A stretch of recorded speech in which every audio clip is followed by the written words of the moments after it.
Assalamualaikum warahmatullahi wabarakatuh. Perkenalkan, kami dari kelompok 7 yang beranggotakan 2 orang, yaitu Felicia Aprilia Nurkolbi dengan NIM 022 dan Ananda Rizky Tasyakirani dengan NIM 114 yang akan membawakan tema mengenai Intervention Conflict at Work. Nah, kalian semua pasti tidak asing dengan kata-kata konflik.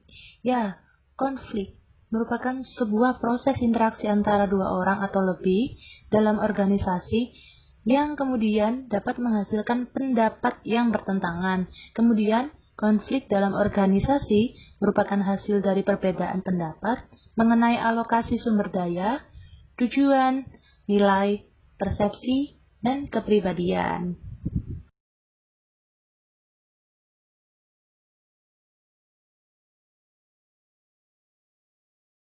Nah, kenapa sih konflik itu tidak jauh-jauh dari kita dan kenapa kita selalu ada dalam perkonflikan? Karena penyebab konflik itu ada. Hal yang pertama yaitu manusia diciptakan untuk berkonflik. Hah? Kok bisa? Gimana itu? Ya, karena para ahli biologi, khususnya biopsikologi, berasumsi bahwa terdapat gen yang berperan besar dalam menciptakan konflik dalam diri manusia, meskipun asumsi ini masih baru. Hal ini dibuktikan dengan hal paling sederhana dalam sejarah, yakni bagaimana nenek moyang kita mampu bertahan hidup dalam menghadapi lingkungan yang masih keras. Bisa kita sebut dengan intersocietal konflik. Dalam mencari makanan misalnya, mereka harus mengalami perseteruan agar bisa mendapatkan makanan di saat situasi mengharuskan mereka untuk demikian. Namun, dalam konflik itu hanya menjelaskan tentang intersocietal konflik. Kita kembali ke topik, yaitu konflik dalam pekerjaan, yang dimana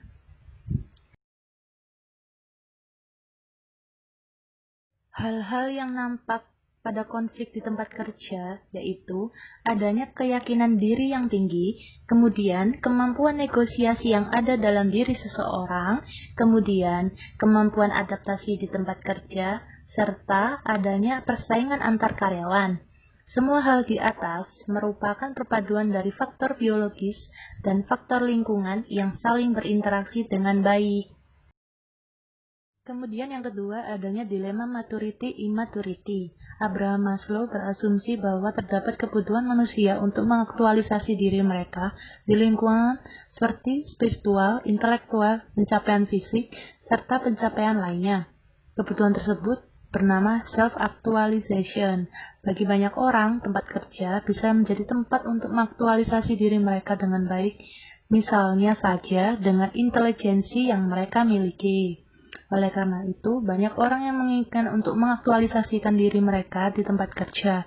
Kerap kali hal ini menimbulkan konflik karena dengan adanya tujuan self-actualization, tidak jarang banyak orang yang melakukan segala cara, termasuk dengan melakukan perilaku tidak menyenangkan kepada rekan kerja mereka sehingga menimbulkan konflik. Yang ketiga, ada the Four World Model of Perception and Behavior. Dennis Sandel menghadirkan sebuah cara untuk memahami bagaimana individu memahami masalah dengan cara yang mereka lakukan. Terdapat 3 proses dalam Sandel's model, yaitu 1. Proses penyerapan informasi dari lingkungan, 2. Pemrosesan melalui biologis dan fisiologis kita, dan yang ketiga, proses psikologis yang dimana terbagi menjadi 4 sub, yaitu Bare sensation, yang dikenal sebagai tahap pengenalan persepsi individu terhadap apa yang dialami. Kemudian, recognizing and identifying, yakni tahap di mana individu sudah mampu mendefinisikan secara jelas tentang persepsi mereka dan mengidentifikasinya. Kemudian, analyzing and explaining, yakni di mana individu mampu menjelaskan persepsi mereka dengan baik terhadap apa yang mereka alami. Kemudian yang terakhir ada interpreting, yakni tahap di mana individu telah mampu menjelaskan apa dan mengapa mengenai korelasi antara Y dan X dan kemungkinan jawaban alternatif lainnya. Kemudian terdapat penyebab spesifik dalam sebuah konflik yang terjadi di tempat kerja, yaitu konflik dapat terjadi di tempat kerja disebabkan karena adanya peningkatan tekanan terhadap keharusan untuk beradaptasi pada beban kerja. Kemudian, konflik yang terjadi seiring dengan adanya globalisasi di tempat kerja yang menimbulkan tantangan berbeda. Kemudian, konflik yang terjadi karena kurangnya komunikasi tatap muka seiring dengan perkembangan internet. Dan yang terakhir, konflik dapat terjadi disebabkan karena kecenderungan individu untuk menguasai pekerjaan meskipun dalam tim. Dengan demikian, berdasarkan Sanders model, konflik terjadi melalui proses psikologi yang tidak sempurna dalam sebuah peristiwa, misalnya kesalahan persepsi. Dan berikut adalah ilustrasi dari penjelasan yang telah kami berikan.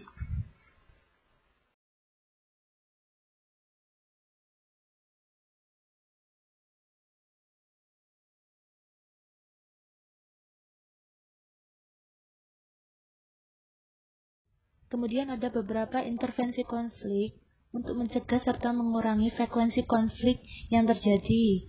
Yang pertama, ada komunikasi. Komunikasi merupakan salah satu cara yang dapat dilakukan ketika terjadi konflik di tempat kerja.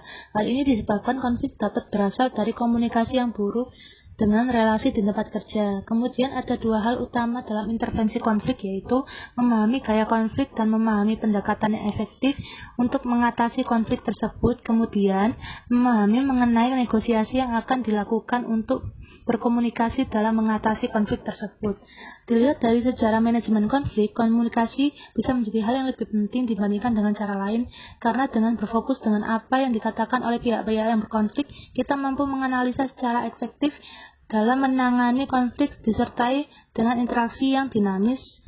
Selain berkomunikasi secara langsung, pihak-pihak yang berkonflik juga dapat melakukan negosiasi melalui platform online, sehingga kedepannya menjadi lebih mudah.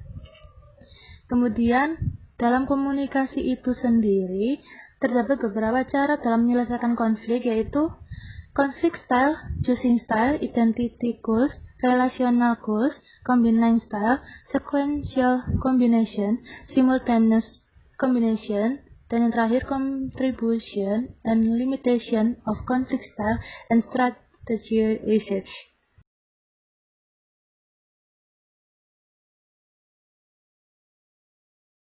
Kemudian, intervensi kedua yaitu group decision making. Pengambilan keputusan kelompok merupakan hal yang penting dalam organisasi. Pengambilan keputusan dikatakan baik apabila di dalamnya terdapat 1. Tim manajemen, 2. Tim kontrol, 3. Tim pengelola proyek, 4. Tim kerja, dan 5. Tim pengawas. Group decision making ini sangat bermanfaat untuk pengambilan keputusan, sehingga intervensi ini dipimpin oleh moderator yang berjumlah 2 orang. Moderator pertama bertugas dalam menyusun struktur negosiasi dan motivasi, sedangkan moderator kedua bertugas dalam menganalisa tugas serta menentukan tipe konflik. Setelah menentukan moderator, maka tahap kedua adalah dengan menemukan anteseden dari sosial motif yang melatar belakangi konflik, yang mana anteseden antara satu pihak dengan pihak lain berbeda karena adanya individual differences. Sosial motif sendiri terdiri dari prososial dan proself. Tahap 3 yakni setelah menemukan sosial motif, maka negosiasi dan penanganan konflik dapat dilakukan. Dan kita memasuki bagian terakhir, yaitu tahap fasilitator. Konflik yang tidak mampu diselesaikan oleh pihak-pihak yang berkonflik secara mandiri dapat mengandalkan fasilitator untuk menyelesaikan konflik. Pada dasarnya, konflik yang memiliki konotasi negatif merupakan hal yang salah karena konflik justru normal terjadi. Konflik yang disebabkan karena perbedaan pendapat misalnya bisa menjadi dampak yang justru positif karena memberi pengaruh yang baik, karena dapat meningkatkan kreativitas dan kinerja. Pemberian fasilitator dapat berupa discussion intensity dan discussion divergence, kemudian discussion about correct alternative untuk mengetahui pilihan-pilihan alternatif yang dapat dilakukan untuk menyelesaikan konflik. Berikut referensi yang kami gunakan, dan terima kasih. Wassalamualaikum warahmatullahi wabarakatuh.